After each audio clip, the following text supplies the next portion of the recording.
Olá para você que me vê agora, seja bem-vinda e bem-vindo a mais um FDC Legacy Talks. Eu sou o Tomás Castilho, estamos aqui novamente nos estúdios da Futurum Group, a nossa arena do conhecimento, onde sempre tem alguém muito interessante para conversar com a gente. E hoje, obviamente, não é diferente, estou aqui com José Marcelo de Oliveira, mas eu olhei aqui para a tela, José Marcelo de Oliveira, porque todo mundo te chama de Jota. Desde que você entrou aqui, tá todo mundo te chamando de Jota, eu vou te chamar assim, tudo bem? Tudo bem. Jota, que é CEO do Hospital Alemão Oswaldo Cruz. Tudo bem com você, Jota? Tudo ótimo. Prazer estar aqui, ser recebido com esse acolhimento, que é uma marca registrada da Fundação Dom Cabral.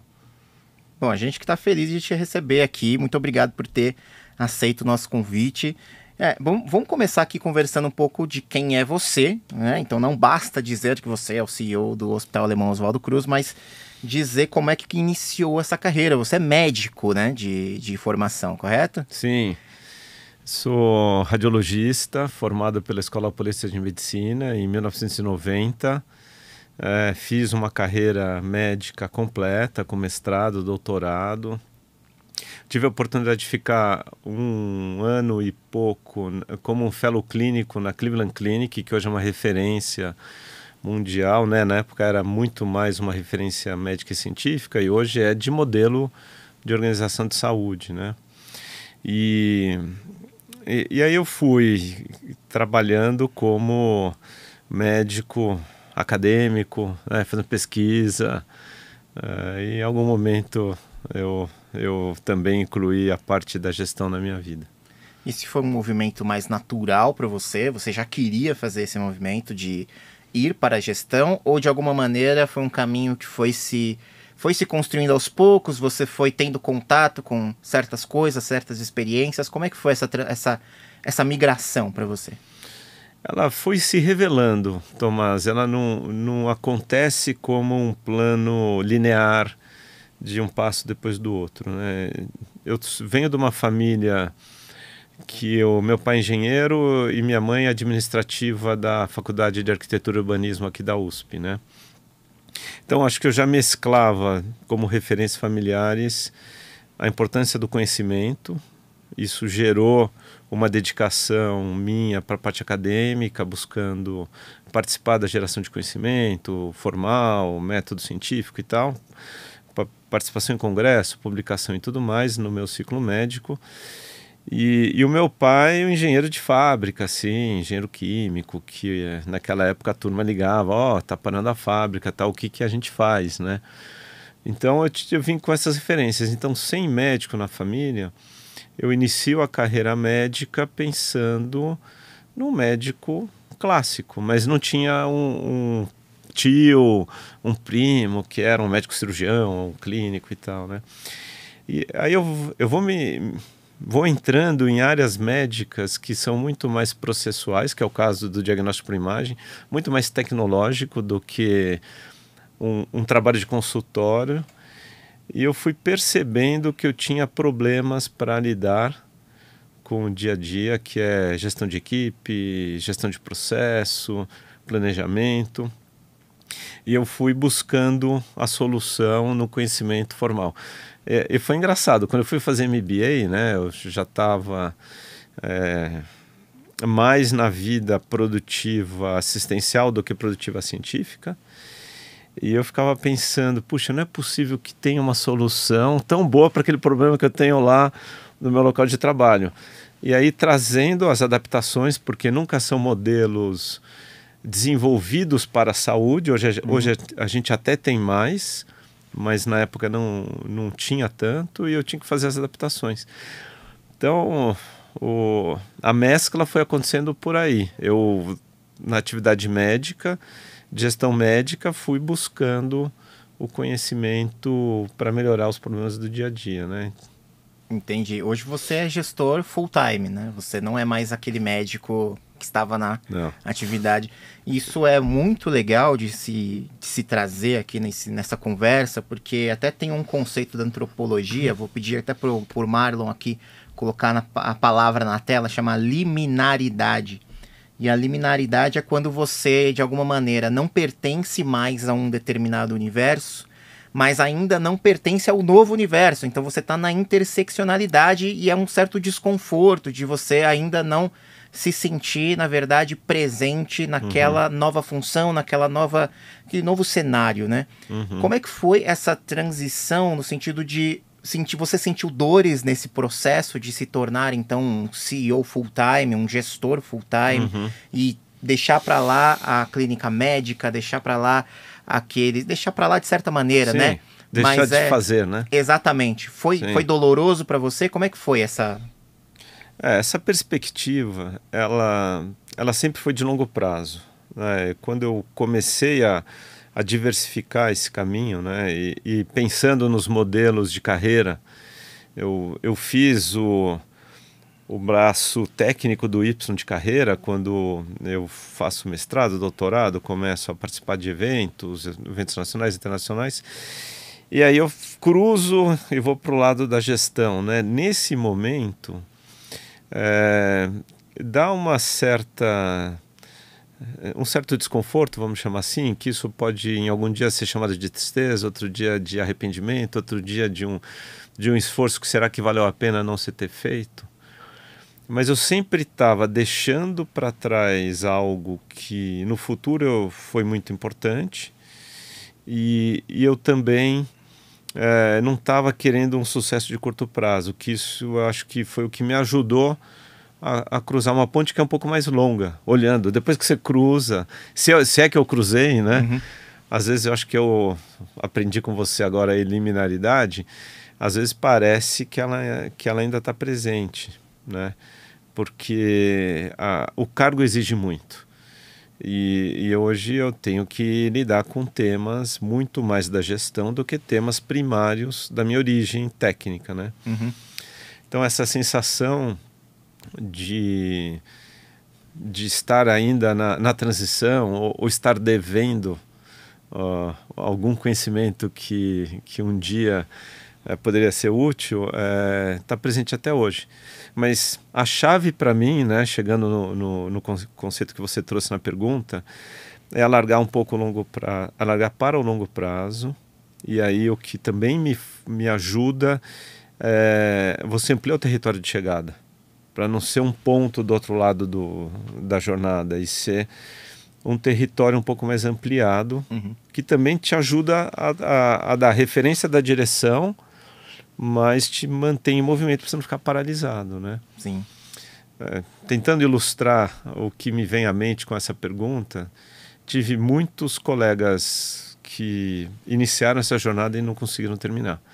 E foi justamente por não conseguir se ver no novo papel, né? E falar, puxa, mas daí eu vou deixar de ser médico?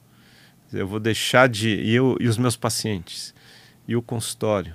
O que eu vou fazer? E não chegar do outro lado, né? E que no fundo às vezes pode ter sido uma pena pela qualidade do indivíduo e a contribuição que ele faz quando ele está na gestão impactando o trabalho médico. Sim. Né? E eu não vejo como perda a minha renúncia da atividade assistencial. Para mim é uma ampliação. Quando a gente dedica num planejamento, viabiliza um investimento, faz uma ampliação de uma estrutura, eu pessoalmente estou contribuindo para que mais pessoas, mais profissionais atuem. Isso é uma contribuição, né? Com certeza. E às vezes pensar dessa maneira, como você até descreveu, de pessoas que você conheceu, soa até bastante binário, né? Você deixar de fazer uma coisa para fazer outra, e às vezes existe um gradiente de coisas, né? Você é médico e CEO também na sua formação. E pensando dessa maneira, como se fosse de fato um gradiente, assim, você não deixou descer as coisas, que você ou é e você ou foi. Como é que médico e gestor convivem dentro de você hoje? Assim, essa combinação, ela determina um setor no qual a gente quer atuar, né? E quando você toma consciência dessa possibilidade, eu acho que amplia o seu grau de conversão, de esforço em resultado, né? Mas você tem que encontrar esse local, porque a medicina ela por si só, primariamente, ela é uma atividade profissional de amplo espectro.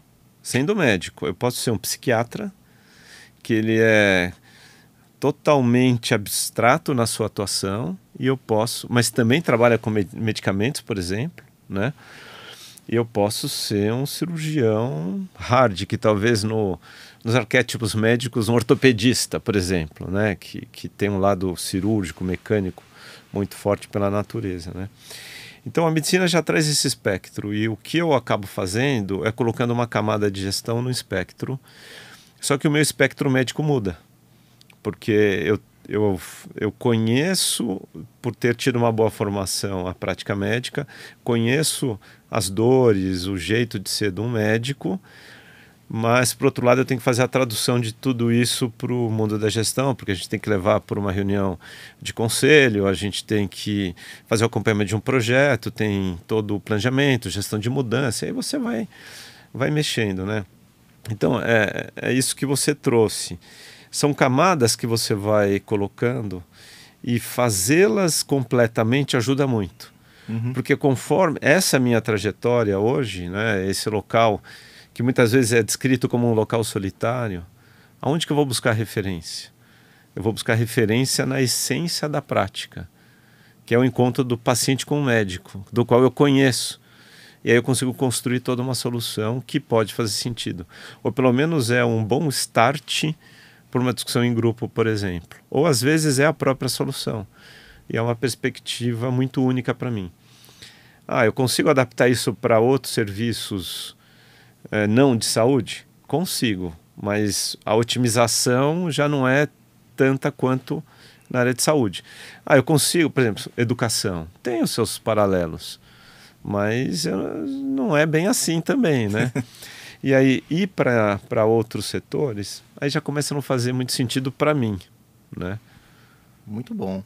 Bom, sensacional. A gente tem aqui, Jota, alguns registros de que você tem uma carreira extensa na área da saúde, já desde a sua formação, mas assim, trabalhando por muito tempo em algumas organizações.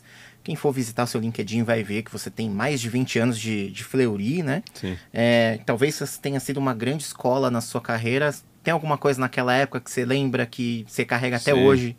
Sim, muita coisa.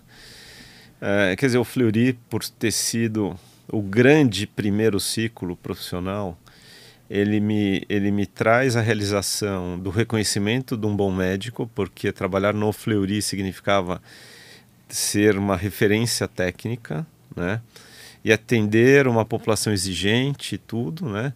Então o Fleury foi me trazendo camadas que por exemplo, que o que importa também é atender bem a pessoa, não só entregar tecnicamente perfeito, né? Então, a qualidade do espaço, o acolhimento, o planejamento e arquitetura sendo experiência também, a produtividade por meio de sacadas e aprimoramentos, né? Toda aquela parte de gestão de qualidade, certificação ISO, assim, foi pondo camadas que eu ainda como médico fui crescendo e me desenvolvendo, né? E no Fleury eu começo a encontrar os primeiros médicos gestores, os médicos executivos que estavam profissionalizando a empresa e serviram de referência para mim. Eu falava, puxa vida, tem um caminho. E eram eventualmente até professores da época da minha faculdade, que alguns continuavam na atuação acadêmica e na atuação privada assistencial, né? Outros estavam fazendo uma migração que tinham, entre aspas, deixado até um ciclo muito maior do que eu, que já eram professores titulares e tudo mais. Mas o Fleury me ajuda a enxergar tudo isso e me traz as oportunidades de experimentar. Então isso também é algo que, na migração do puramente médico para o executivo médico, o Fleury ajuda, né? Então, em algum momento eu continuava assistencial, atendendo pacientes, isso me ajudando a elaborar projetos que depois iam impactar a vida desses pacientes, dos profissionais. Sim. E até o ponto que eu falo, acho que a partir de agora não dá mais para combinar as duas coisas, porque a gente fica, né, trajetória, nessa linearidade, você fica no pior dos dois mundos muitas vezes. Né? Porque o mundo médico é muito exigente e você tem que estar se atualizando, e você tem que fazer bem e fazer ao vivo. E na gestão os temas vão ficando cada vez mais complexos, a responsabilidade vai aumentando, você vai percebendo que você consegue contribuir muito. Não vou dizer mais, mas consegue contribuir muito. Né? Uhum. E também o Fleury ele vira um pouco desse palco, que o sucesso também pode acontecer por meio de projetos e não só por ser um bom médico, né? E eu tive muitas oportunidades disso lá, de liderar equipes, liderar primeiro equipes médicas, depois equipes multidisciplinares. E lembra do meu pé acadêmico, né? Eu também tinha um contrato com a universidade. E aí, em algum momento, eu renuncio disso. Né? Por quê? Porque está muito interessante tudo isso no mundo da gestão que o Fleury estava me apresentando e a quantidade de resultado que a gente estava conseguindo gerar. Né? Então, crescia número de atendimentos, expansão de novas unidades, depois vem ciclo de fusões, consolidação do mercado. Então, eu começo a trabalhar nesses outros tipos de projeto, de integrar depois de uma aquisição, conhecer outros modelos de marcas de referência que foram incorporadas. Então, o Fleury me traz tudo isso, né? E mostra que não tem limite, né? Também, porque a gente pega uma fase de crescimento do Fleury e a gente se perguntava qual que é o limite do crescimento. O limite do crescimento é até a hora que não tiver mais demanda, por exemplo. Se tem demanda, tem que ter. Então, a gente sai de um grupo de dezenas de médicos para centenas de médicos, da minha especialidade, radiologia. Né? Então, é importante esse ciclo, né? A gente reconhecer. Mas ele é um grande, longo, importante ciclo. Mas todos os ciclos são importantes. Sim. Porque eles vão entregar alguma coisa que você ainda não fez. Com né? certeza. Com certeza. E você, em 2021, você iniciou um novo ciclo, né? Você chegou ao Hospital Alemão Oswaldo Cruz. Você assumiu a posição de CEO, mas Sim. você já estava no hospital antes. Você Não. chegou como CEO do Hospital Alemão Oswaldo Cruz. Mas o legal de discutir aqui contigo é o momento em que você chegou. A gente ainda vivia os ecos do que foi a pandemia da Covid-19, com crises de leitos, de vacinas, de colaboradores exaustos, vários problemas acontecendo em diversos hospitais. Acredito que no Hospital Alemão Oswaldo Cruz não foi diferente. Como é que foi assumir esse desafio na época? Você ainda teve que lidar com certas questões Sim. relacionadas a essa crise de saúde que a gente teve? Sim, sim. A chegada no Oswaldo Cruz tem esse contexto, né? Mas eu chego, a gente já tinha, a sociedade já tinha vivido a primeira e a segunda onda do Covid, que foi o momento que a gente, primeira onda não tinha vacina, usa máscara, não usa máscara, crescimento exponencial de casos, né, a onda vindo, aquela ameaça coletiva e tudo mais. Né? Eu chego no momento que é 2021, que a gente vai viver a terceira e a quarta onda, que foram formatos totalmente diferentes.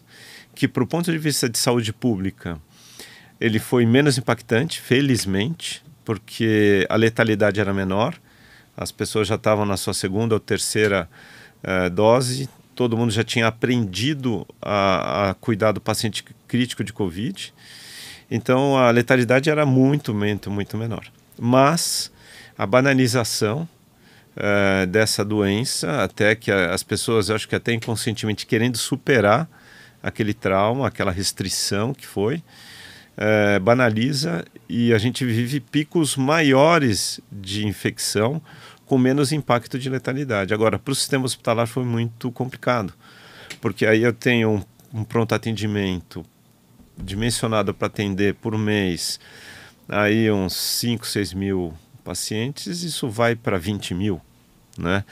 E esse paciente não interna, porque felizmente os casos eram muito mais simples, né? E também tinha aquela camada de pessoas que queriam usar o serviço para só fazer o diagnóstico, para tirar visto, porque eu quero... tem o resultado do teste para tirar o visto. Você fala, puxa, mas isso não faz sentido para o momento que a gente está vivendo. Então, eu chego já com uma experiência vinda do AC Camargo, que foi bem sucedida nos primeiro e segundo pico.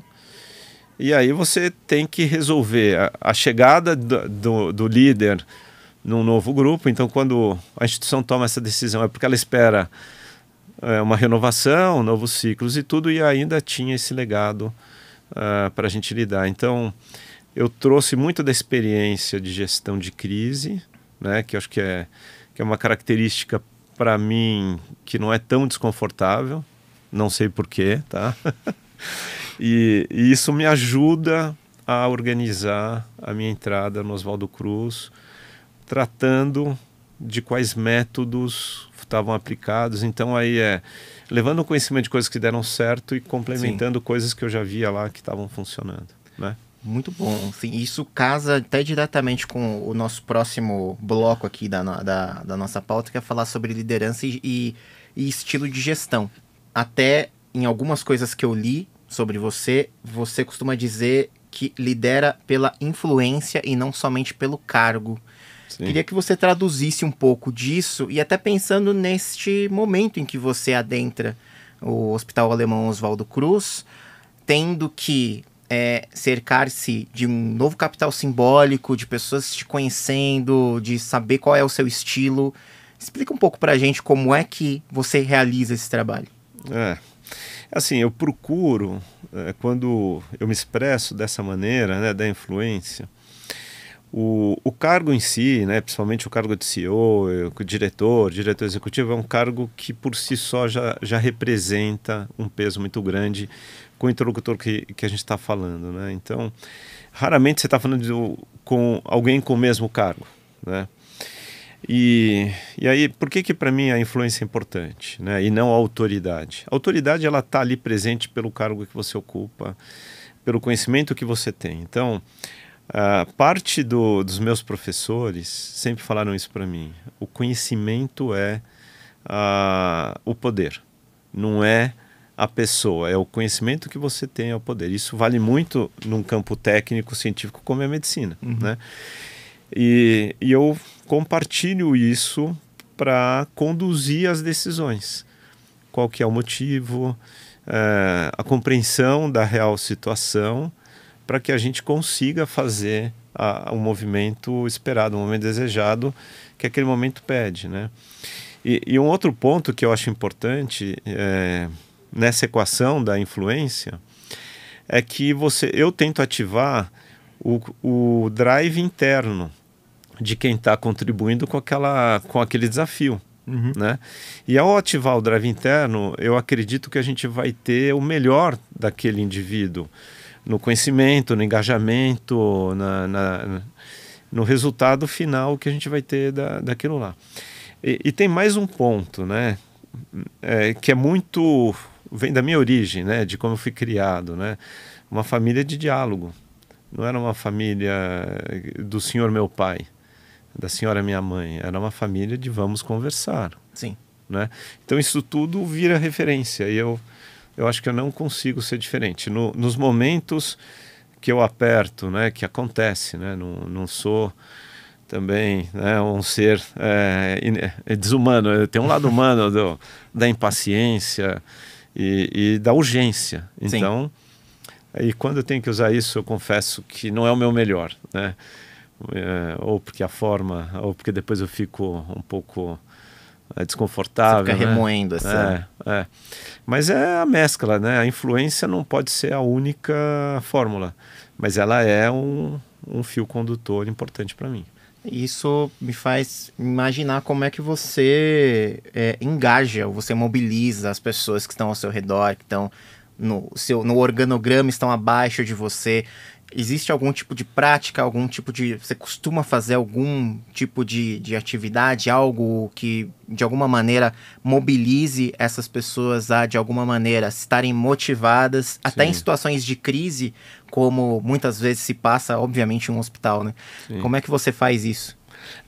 O hospital, ele é muito planejado, ele é muito programado. Então, a crise de um paciente, que é um paciente no estado crítico, ela não é uma crise do hospital, né?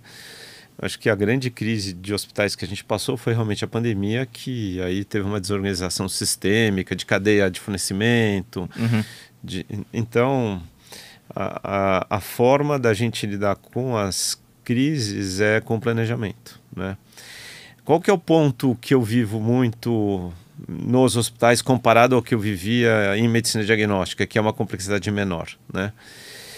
Como eu tenho equipes que estão preparadas para resolver a emergência, muitas vezes essa é a fórmula primária para se resolver coisas que não precisam ser resolvidas de momento, que um planejamento vai trazer mais qualidade, né?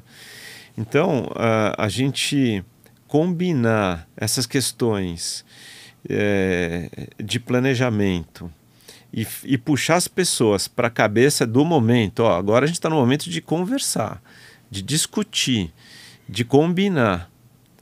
Então fiquem presentes, né? Então eu vejo que muitas vezes eu estou puxando as pessoas para isso, né? E nesse dia a dia de WhatsApp, de computador, disso, daquilo, nem sempre as pessoas conseguem, né? E aí a gente vê que o resultado fica aquém do que a gente poderia, porque a gente não teve essa dedicação. Então eu tento seguir os métodos de análise, de exploração de alternativas. A escuta é muito importante. Eu acho que talvez o elemento mais importante aqui do meu estilo é escutar. Nem sempre todo mundo fala no coletivo. Então, se tem alguém que está mais quieto, tentar acessar no individual, né? Agora, isso muitos momentos você não consegue fazer, né? E você está ali, você vai levantar daquela reunião e vai ter ou alguma outra coisa, e o combinado vai terminar, você não vai voltar naquilo, ou você já vai para ação. E aí você começa a ter que adaptar, vamos dizer assim, né? Ou perde, né? Sim. Então, como ferramenta, é muito o tempo presente. Presta atenção no tempo presente. Outra coisa é confirmar entendimento, né? Porque depois não vai dar. Ou muito do meu estilo gente, a gente já combinou, agora a gente vai fazer, né? A parte de explorar já terminou. Não temos mais essa parte, agora a gente está fazendo. Mas precisamos adaptar, tal. Hora vai dar, hora não vai dar. Então, ciclo de feedback também eu uso muito. Legal. Então, criar os vínculos de confiança. Por isso que a influência é tão importante, para você reforçar vínculo. E aí você faz ciclo curto de feedback, não é aquele feedback anual do RH, não. É aquilo lá, acabamos aqui a entrevista, não foi legal isso, podia ser melhor aquilo, podia ser... Ou, ao contrário, foi muito legal, putz, eu não imaginei, que sacada que você teve, isso a gente não tinha pensado, foi muito bom, foi isso que resolveu. Então, é muito dinâmico, sim, né? E não dá para relaxar. Então, quem não acompanha muito esse dinamismo, está mais na cadência e tal, sofre um pouco mais, né? Eu imagino assim que até um hospital como organização, ele tem inúmeras camadas de complexidade na sua gestão, né? E ficou até uma das questões que eu tinha para te perguntar é sobre essa sensação que eu de fora vejo de cobertor curto, no sentido de você ter que equilibrar a humanização do seu trabalho, que obviamente o mais importante é você ter o atendimento àquela pessoa que está precisando de ajuda, muitas vezes crítica, e equilibrar isso também à busca por resultados, né? Porque de fato o hospital ele precisa também se manter, né? Sim. Então a impressão muitas vezes para quem está de fora é de coberta curta, né? De você, ou de alguma maneira você vai priorizar algo em detrimento de outra coisa. Você tem essa sensação ou não? O hospital, de alguma maneira, pelo menos a sua experiência, aponta para uma outra questão? É possível fazer esse equilíbrio entre resultado e o resultado humano e o resultado financeiro, por assim dizer? Sim, é possível, é desejável que essa equação seja equilibrada, né? o resultado humano vem primeiro. E isso a gente mede com indicadores de qualidade, segurança, com benchmarks. E isso é promessa de sucesso 100%? Não. Isso é promessa que a melhor possibilidade vai ser oferecida, né? E geralmente as coisas não são tão caras ou tão escassas, felizmente, né? Nesse ambiente. A complexidade, ela está na menor parte dos casos, né? Uma instituição de referência, como eu estou hoje, né, que é o Hospital Alemão Oswaldo Cruz, ele concentra casos mais complexos, mas, mesmo assim, você, por meio de planejamento, você consegue resolver. E o elemento humano, Tomás, ele que está no paciente, ele precisa muito mais de comportamento humano do nosso lado do que de tecnologia no front. E você ter equipe vocacionada te traz o teu elemento principal, tá? Então, equipe, vocação, comportamento humano, você valorizar isso na sua cultura, você ter esses gestos, né? E de novo eu faço um paralelo com a Fundação Dom Cabral, que tem muito esse lado humano numa escola de negócios, né? Muitas vezes a gente não parece e não precisa aparecer, porque ali está lá, estamos fazendo, então está tudo bem, né? Então o dilema não é tão frequente, né? Felizmente. E o lado médico ajuda a fazer essa tradução, principalmente da turma da gestão. Então, tem hora que eu falo assim, ó, esse negócio aqui, o estoque está baixo, se zerar vai ter uma crise. Ah, vai ter uma crise por quê? Por causa disso, com essa paz. Ah, então tá bom, deixa eu priorizar isso na minha fila, né? Ou um equipamento indisponível. Quanto tempo vai demorar? Ah, vai demorar uma semana. Esse hospital não pode ficar uma semana sem esse equipamento. Quem que é o fornecedor? Põe a mão no telefone e liga.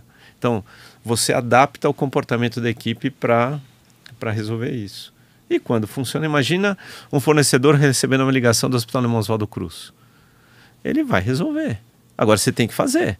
Sim. Porque se ele não souber, ele acha, mas achei que estava tudo bem. Então, o dilema vai se revelar se você estiver ausente do momento. Senão, você consegue achar todos os recursos. Legal demais. Felizmente. Bom, até você falou agora, né? O paciente acaba sendo o foco principal do hospital, o bem-estar e a resolução dos seus problemas, mas também é interessante pensar em quem cuida do paciente, né? A qualidade de vida deste colaborador, né? Que lugar que isso ocupa na sua atuação como CEO, no sentido de eu preciso manter essas pessoas com bem-estar e com qualidade de vida e com a capacidade de realizar o melhor trabalho possível? Sim, total, Tomás, total importância para o elemento humano, principalmente as equipes de suporte, né? Eu separo um pouco o médico disso, porque o médico tem uma configuração de parceiro do hospital, e ele não está lá o tempo todo, né? E muitas vezes ele tem mais de um hospital no qual ele atua, né? Mas essa força de trabalho de colaboradores diretos, né, é central. E aí eu acho que a lista é completa do que a gente faz, tá? Desde uma pesquisa de clima e trabalhar nos planos de ação, se preocupar com a situação de cada um. Eu lembro muito, e isso é emblemático essa história, na primeiro pico do Covid, o nosso Camargo, e a gente muito preocupado, e finalmente a vacina, e a gente tem profissionais, ia chegar 1.000 doses de vacina, mas a gente tinha 3.000, fora médicos. Então, que critério a gente vai pôr? Qual que deve ser o primeiro a ser vacinado? Né? Que a equipe do pronto-socorro tinha que ser a primeira, a equipe da UTI, esses tinham que estar em primeiro lugar, né?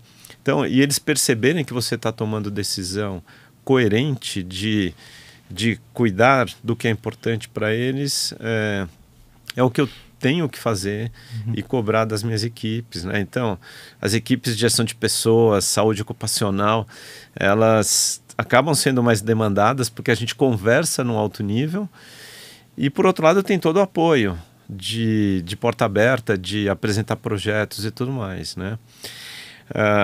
Numa outra dinâmica que a gente estava até da Dom Cabral, que a gente estava falando de saúde mental, eu abri na hora ali, né? A gente estava no grupo online, né? O link do relatório de sustentabilidade do Hospital Alemão Oswaldo Cruz. E ali a gente tinha um monte de resultado de indicador que ajudou o grupo a pensar, né? Do cuidado do elemento que não é tão concreto, né? Porque uma mulher grávida é uma mulher grávida, você sabe, aquela criança vai nascer.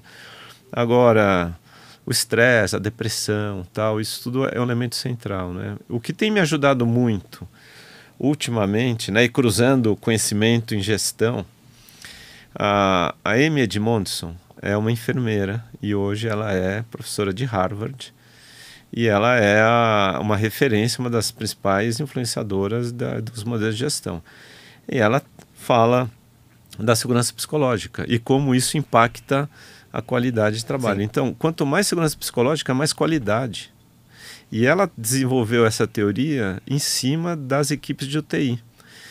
E isso está no livro dela. Ela mostrou que ela tinha uma hipótese. Se a equipe tem menos registros, a qualidade é maior. E ela foi a campo comparando duas UTIs no mesmo hospital. A UTI de melhor resultado clínico era a UTI que tinha mais registros de manifestações de colaboradores. Ela falou, como assim? Eu preciso olhar isso melhor, porque foi contra a hipótese inicial dela. Sim. Ela desce para observar o comportamento e ela fala, está na cara.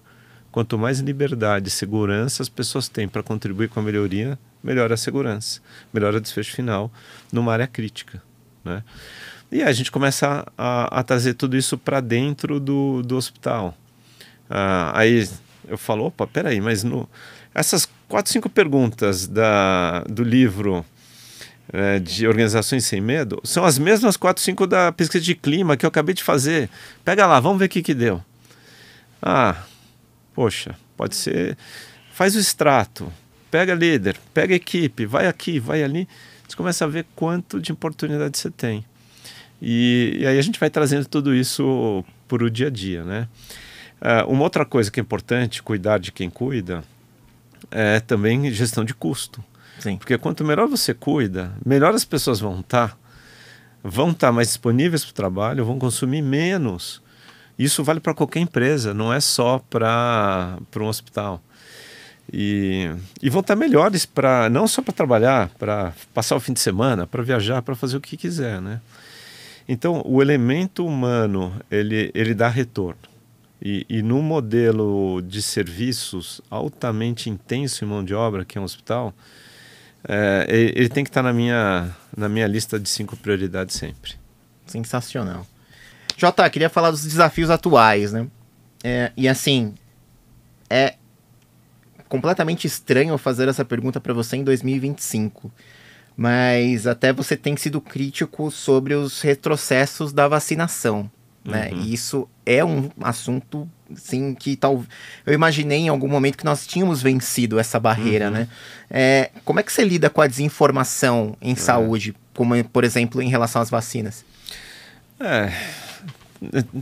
Tudo tem os dois lados, né? Eu acho que realmente tem um lado do desapontamento com a humanidade, né?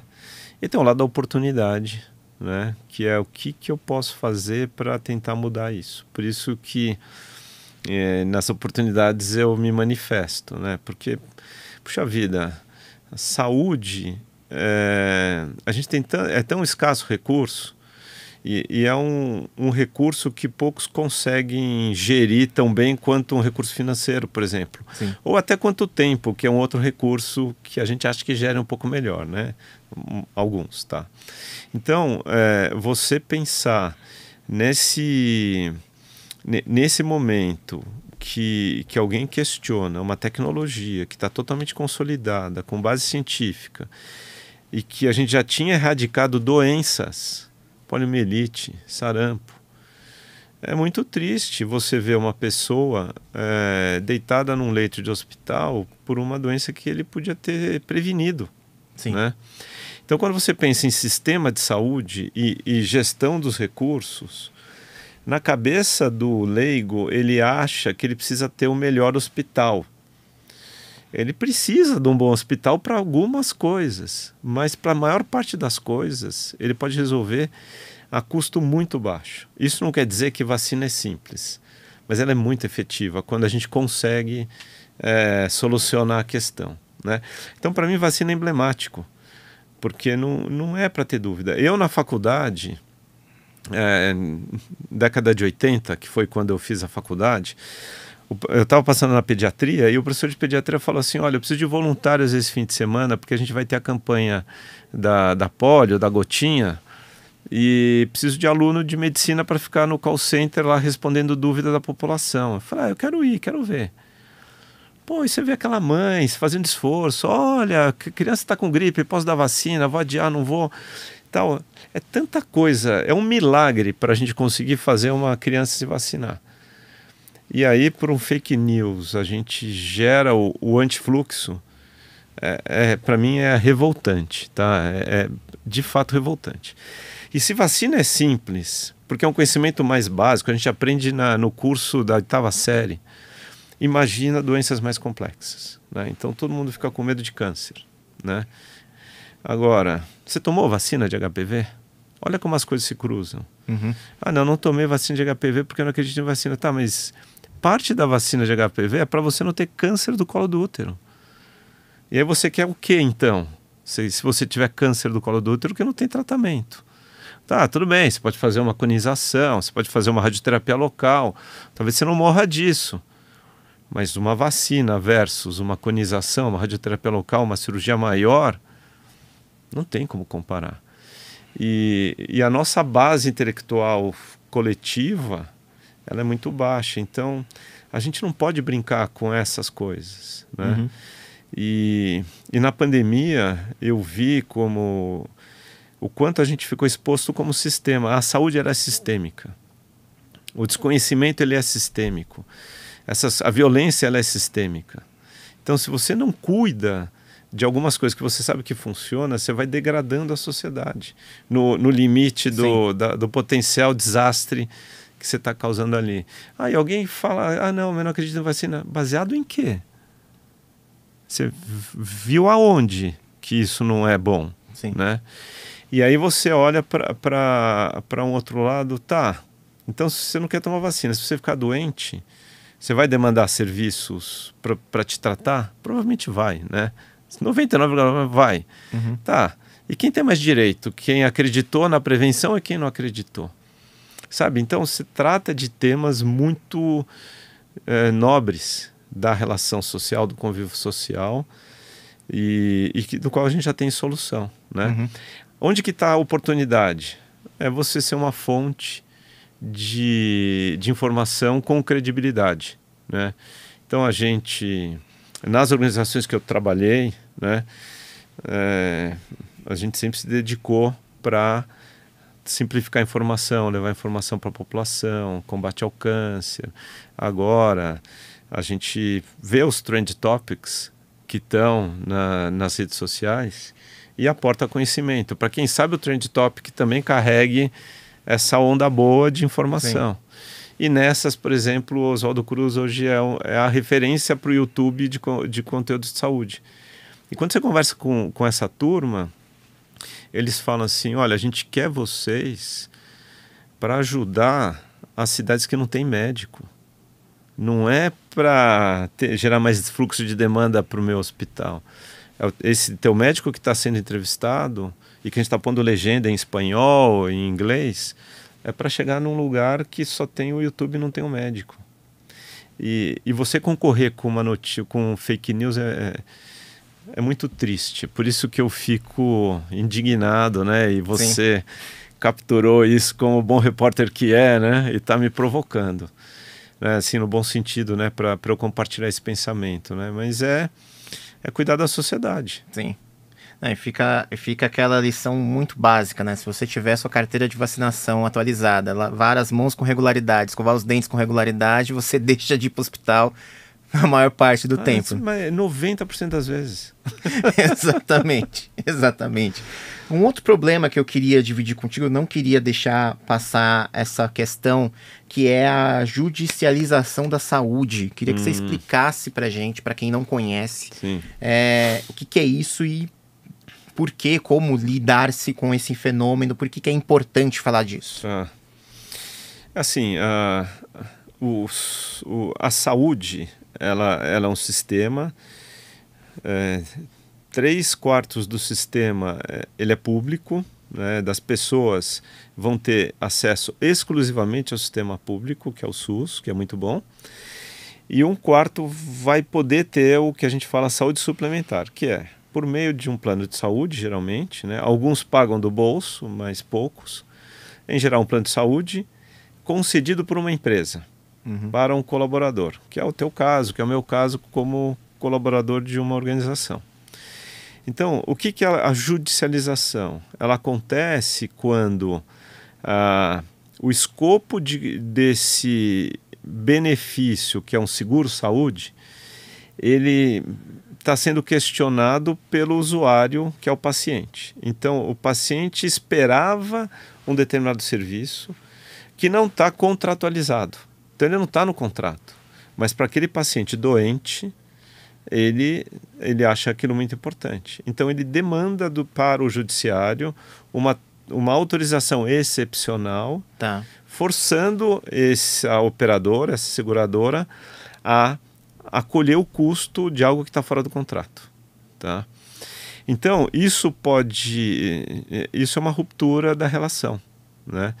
Isso tira a previsibilidade do sistema. Porque quando a seguradora faz o preço do seu seguro, do meu seguro, de qualquer coisa, carro, casa, saúde, ele vê o perfil, idade, gênero, comportamento, risco, antecedentes, e tudo isso vai para um preço.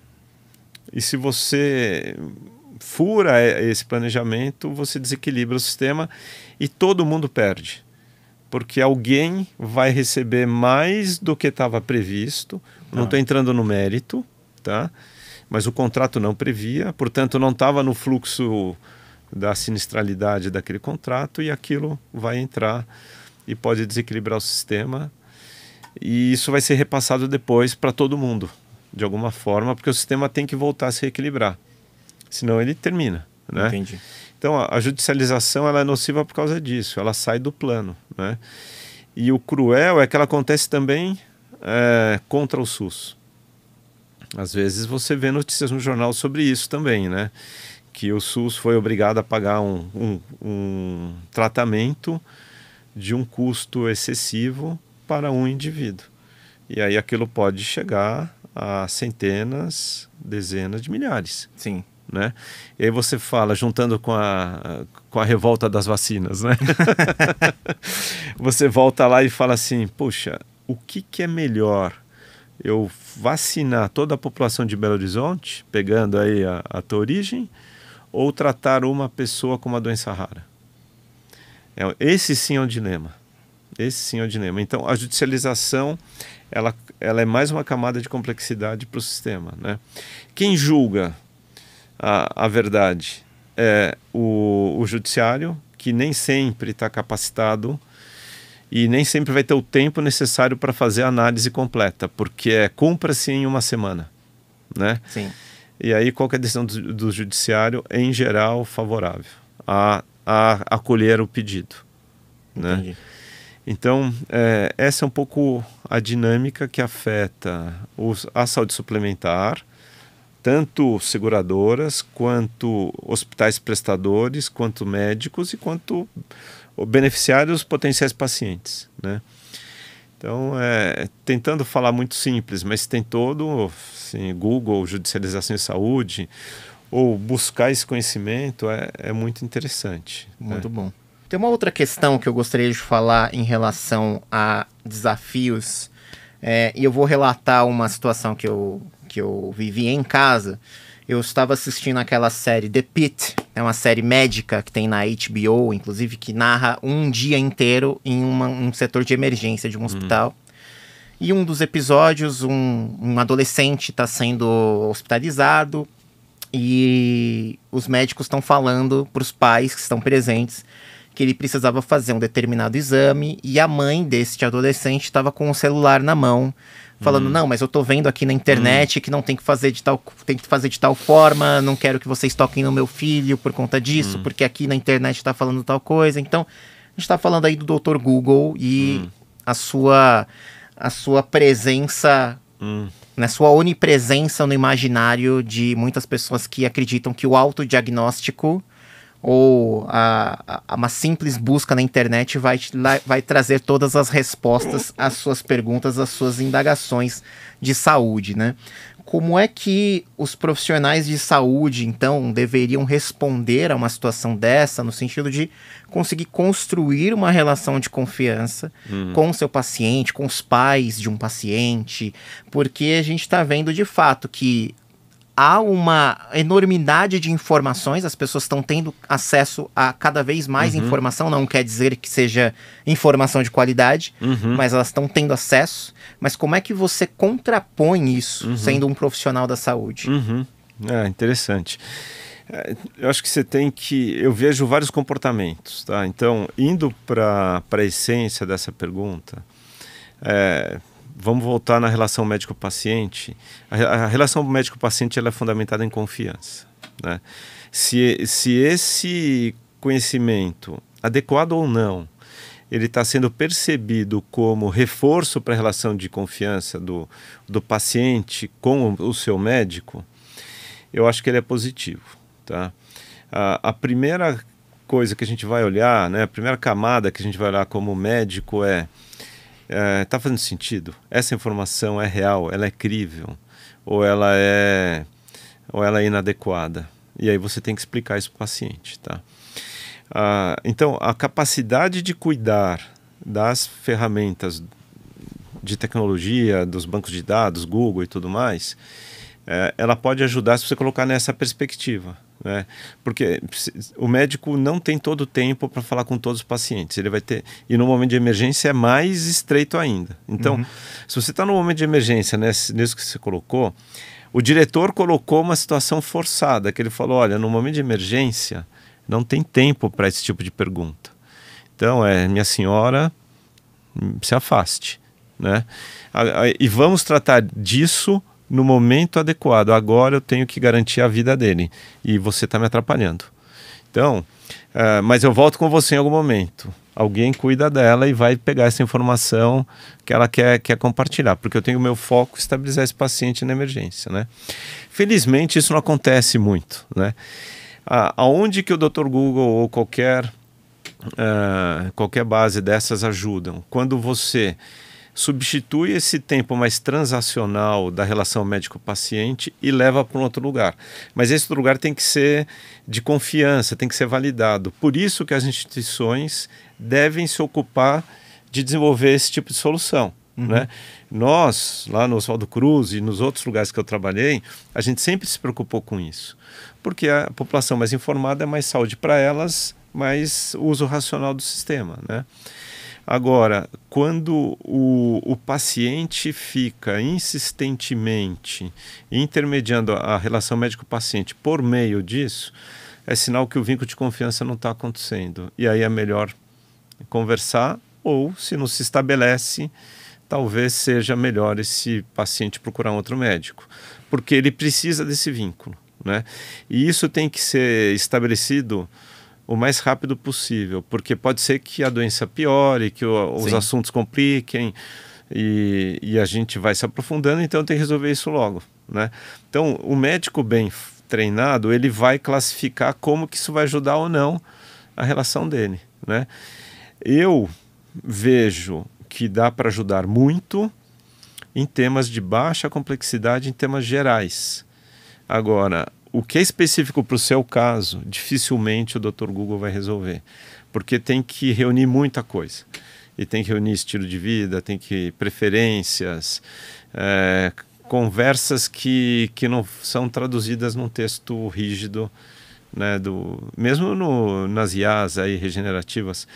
Eu acho que mesmo lá você não vai conseguir resolver tanto quanto assim, né? E o paciente do lado dele, ele não tem capacidade de julgar criticamente se aquilo é adequado ou não. Não tem. Assim, é impossível. Tem pesquisas e pesquisas e pesquisas, né? Paciente pode ser cliente? Não.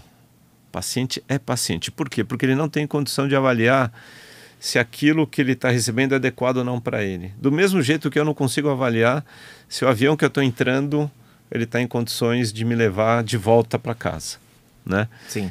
Então, a tecnologia ela vai ajudar muito se bem usada, e o Dr. Google é só um exemplo, mas você pensa em outros, né? Mas ela não pode substituir o vínculo de confiança. Se substituiu, acabou. Eu acho que é até bom o paciente saber disso. Se ele está mais precisando da ferramenta do que do médico, é porque a relação de confiança médico-paciente não está rolando. Com certeza. E isso faz até uma conexão com a nossa próxima parte aqui, parte semifinal aqui da nossa conversa, que é inovação e futuro. Que você falou das inteligências artificiais generativas, e surgiu um dado recente, inclusive, que em 2 anos as pessoas passaram a usar ChatGPT, DeepSeek e outras ferramentas semelhantes até com fins terapêuticos, substituindo muitas vezes a ajuda médica, a ajuda de um profissional, né? O que denota uma situação curiosa e grave ao mesmo tempo, né? Mas eu queria muito ouvir o que você acha do papel que tais tecnologias, não somente essas, mas wearables, telemedicina, coisas que já existem hoje no nosso dia a dia. Qual que é o futuro dos hospitais relacionados a estas tecnologias? Como é que você vê organizações como o Hospital Alemão Oswaldo Cruz e profissionais que atuam nele utilizando tais ferramentas? Perfeito. Todas são muito positivas, tá? De saída eu já coloco assim. E você está falando de 3 elementos, 3 plataformas, metodologias diferentes que podem ser complementares ou não, ou adotadas isoladamente, né? Aqui a gente tem mais maturidade a telemedicina. E a pandemia ajudou muito e ajudou e foi ajudada para lidar com muitas situações, né? Onde que a telemedicina ajuda, que a crítica é muito simples. Um médico consultando com um médico especialista. Então eu sou um médico da ponta, numa cidade que eu tenho que resolver da pediatria à geriatria, e eu faço bem ao assumir essa responsabilidade, mas casos específicos eu preciso de ajuda. A gente tem um trabalho do Oswaldo Cruz com o Ministério da Saúde, que é o PROAD, onde a gente mediu a eficiência da telemedicina médico-médico, e ela foi resolutiva em mais de 90%. E olha que bom. Então, um médico de atenção primária, podendo falar com um especialista para o telemedicina, ele teve o seu caso resolvido e o paciente terminou a consulta com uma resolução. Ele não precisou entrar na fila, marcar uma outra consulta e tudo mais, né? Então a telemedicina aí está totalmente estabelecida. A telemedicina para o paciente direto ainda tem questões regulatórias, na minha opinião, que mais retardam essas capacidades. E a telemedicina, ela não é só o médico na tela ou o paciente na tela, ela pode ser um complemento de uma consulta. Olha, então, a próximo encontro a gente pode fazer mais rápido, o paciente não tem que se deslocar. Então, pode ser muito bem controlado e a gente pode embarcar mais tecnologia nisso, né? Com medidores, pressão, oximetria e medidores mais complexos também, tudo integrado, e a gente tem uma boa qualidade de interação, né? Câmera, abre a boca e vai e tal, né? Mas isso não pode ser uma substituição do médico, porque tem um espectro de complexidade e muitas vezes o recurso não serve para tudo, né? Certamente não serve para tudo. O wearables já vem um pouco mais novo, tem menos conhecimento, menos aplicabilidade, mas ele deve ter um espaço também que a gente está buscando confirmação aí.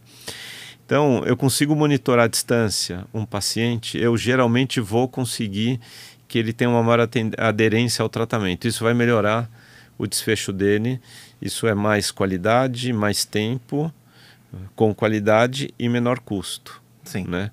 Então, eu imagino um futuro próximo onde eu mesmo estou usando um wearable aqui, né? E eu comecei a usar o iWatch por causa do recurso de saúde dele. Porque até então eu estava, acho que há 10 anos sem usar relógio de pulso, porque o celular me fala a hora, né? Mas agora eu tenho por outro motivo, não é para ver a hora, né?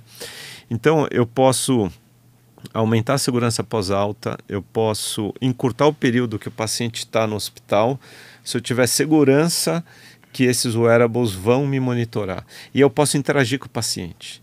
Então pensa assim, porque aqui eu tenho vários sinais vitais e eu tenho também deslocamento.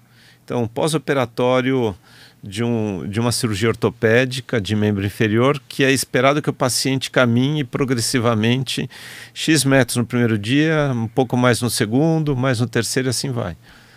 Então eu sei se ele andou ou não andou, eu não preciso esperar ele me contar. Sim. E eu posso ligar para ele falando, Tiago, ó, meio-dia, o que aconteceu? Aí você vai falar, doutor, eu tô com medo. Medo do quê? A gente não combinou? Você não ensaiou? Você não tentou? Vai que vai dar certo. Ou ao contrário, eu tô com dor. Dor aonde? Dor aqui. Volta. Deixa eu ver no teu painel aqui. Você está com dor, você está taquicárdico, você não está conseguindo andar, não é esperado isso. Volta. Ah, mas eu preciso ir para o hospital agora? Precisa. Então não vou esperar você tomar sua decisão, eu te trago antes, né? Então o wearable eu acho que ele vai ocupar esse espaço, né? A gente tem que tomar cuidado para não ter muito ruído, ficar dando muito sinal de coisa boba também não ajuda. Então é um pouco desse espaço que os especialistas olham. E inteligência artificial é um novo horizonte, né? Eu mesmo tenho um conhecimento muito restrito sobre isso, mas eu imagino, e já tem cases reais, né, de você poder resumir todo um prontuário de um paciente que está numa emergência, em 2 parágrafos, isso já me ajudar a tomar todas as decisões. E o que a gente já vê acontecendo, a semelhança do Dr. Google, a IA interagindo com o paciente pós-consulta, para o paciente se apropriar do cuidado que ele vai ter que ter, que muitas vezes é complicado até para mim. Ó, você vai tomar esse medicamento 7 dias, depois você vai parar 7, depois você toma 7, depois você para 7. Como assim? É fácil, não é? Estou te falando. Mas na hora que você está na frente do médico, não, peraí. Então, a IA pós-consulta deve ajudar bastante nessas informações, numa linguagem mais acessível, mais personalizada e tudo mais. E aí você falou das terapias, né? A gente tem que tomar cuidado com a perspectiva, né? Você fala assim, poxa, eu tenho entre um médico e uma IA, o que é melhor? Não é essa a pergunta. Eu não tenho médico, o que é melhor? Eu não tenho, não é que eu não quero. Assim, a um raio de 500 quilômetros da onde eu moro não há um médico. Isso a gente antes falava da África e da China. A gente pode falar do Brasil. Sim, né? Com certeza. Então, a gente tem vários Brasis. Então, ao não ter, eu poder oferecer isso é um upgrade. Ah, não, mas o caso é muito complexo. Não, então calma lá. Vamos ter que levar essa pessoa para um contexto que aí não posso substituir. E a tecnologia, ela veio para expandir a capacidade nossa. Sim. E a demanda é muito maior do que a capacidade que a gente tem para atender. Muito bom. Jota, queria fazer uma última pergunta para você antes de seguir para algumas recomendações, que é talvez a pergunta central aqui do nosso FDC Legacy Talks, que é obviamente falar de legado. E eu queria muito que você respondesse para a gente que legado que você busca construir nessa sua trajetória, hoje como CEO do Hospital Alemão Oswaldo Cruz, mas pensando em toda a trajetória que você teve até aqui, que legado que você busca deixar para as pessoas se lembrarem de você? O legado ele está na direção de uma contribuição mais sistêmica, né? Eu, nos últimos 4, eu estou no Oswaldo Cruz, que é filantrópico, depois a C. Camargo 6, então 10 anos em instituição filantrópica, né? E o sistema de saúde de alta complexidade, que são os hospitais, ele tem recebido investidores, o que é bom, porque aumenta ainda mais a nossa capacidade, né? Mas aí o resultado na saúde nem sempre pode ser um resultado de curto prazo, né? Então você tem que fazer o casamento desse resultado com o que gera valor para o sistema, né? Então, quando eu penso em legado para mim, né, eu vejo que eu progressivamente estou entrando nesse território, de contribuir por meio de uma instituição filantrópica de referência, que é o Hospital Alemão Oswaldo Cruz, para a prática sistêmica do setor, né? E por que você consegue fazer isso a partir do Oswaldo Cruz? Porque o Oswaldo Cruz é uma instituição de referência, ela tem qualidade, ela tem uma licença validada socialmente para atuar e eventualmente questionar e contribuir, né? Como que eu me vejo fazendo isso, né? Inicialmente dentro da organização e agora, mais recentemente, a questão de 1 ano, contribuindo para a formação de uma associação de hospitais filantrópicos privados e fazer com que essa associação ela seja um local de contribuição ativa para todo o sistema. Então temos que ter indicador de qualidade, como eu falei em alguns momentos. Sim, vamos agrupar os indicadores de qualidade dos associados, que são instituições de referência, e vamos publicar para que o leigo consiga comparar ou trazer isso na conversa e no processo de escolha dele.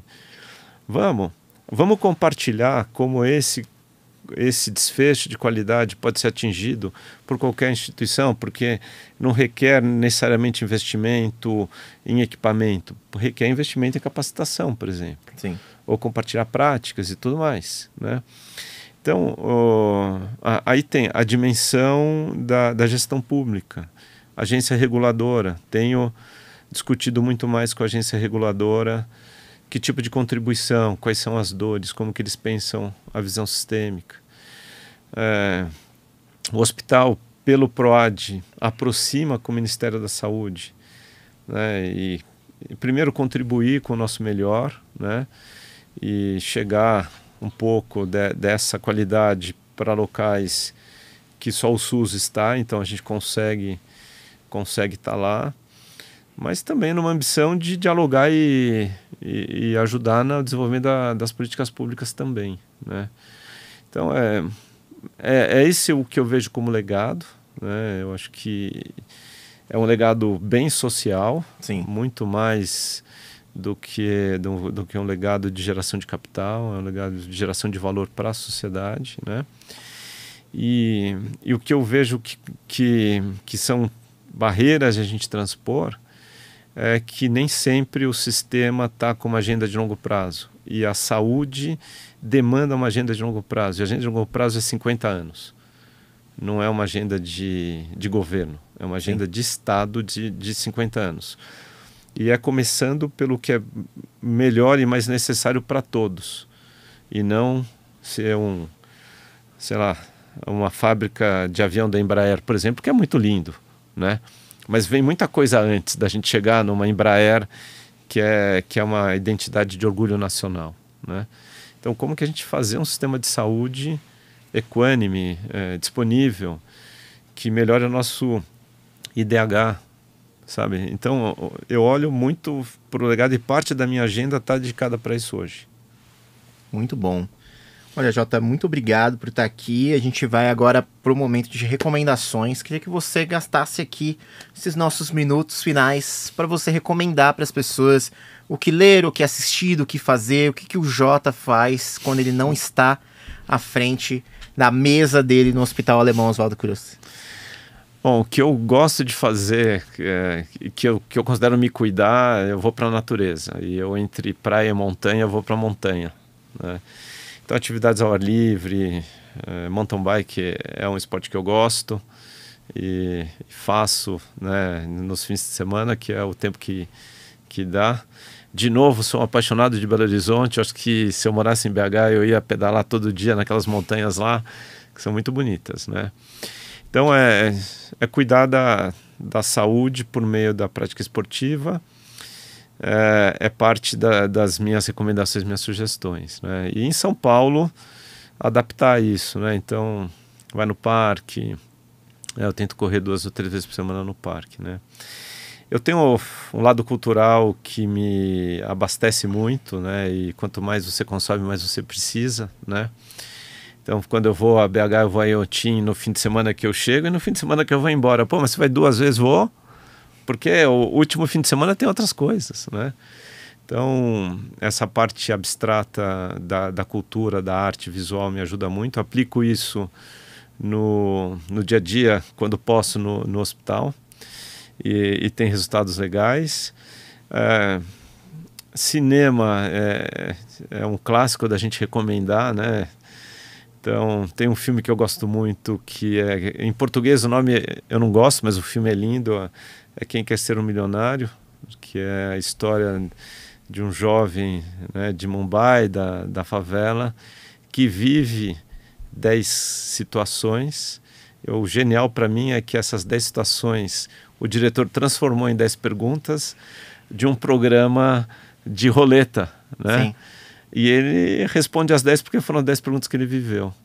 E ele faz isso por amor e não pelo dinheiro que ele vai ganhar. Porque aquele dinheiro é para uma causa, não é para ele enriquecer, né? Então esse filme eu achei genial, já assisti várias vezes, né? Um livro obrigatório é Os 100 Anos de Solidão. Gabriel Garcia Marques, eu acho que ele nesse livro ele entrega a nossa cultura, por meio do realismo mágico, mas ele entrega a nossa cultura, achei genial. E o que eu mais gostei também quando eu leio é pegar uma edição que tem o discurso que ele fez quando ele ganhou o Prêmio Nobel de Literatura, porque é o complemento do porquê ele fez o livro. E aí quem se interessa, quem engaja do jeito que eu estou descrevendo para você, mergulha nesse mundo do Gabriel, que ele tem uma história, uma biografia muito legal, né? E última dica, né, eu acho que é o seriado que eu assisti na pandemia, lá em 2020, do Michael Jordan, Last Dance, que são 3 temporadas, e foi aquele momento que ninguém podia gravar nada, então o Netflix usou dados jornalísticos e era abundante, porque o Michael Jordan foi um ídolo de alguém da minha idade, acho que tem um pouco mais de idade que você, e a gente viu como o Jordan transformou o basquete, né? E ali, nas 3 temporadas, ele fala de legado, onde a primeira temporada é o Jordan sendo estimulado pelo coach dele a ser o melhor tecnicamente. Ele chega no melhor tecnicamente, ele é genial tecnicamente. Aí vem a segunda temporada, ele fala, agora você tem que fazer o time ser o melhor. Por meio da sua capacidade, o time tem que ser melhor.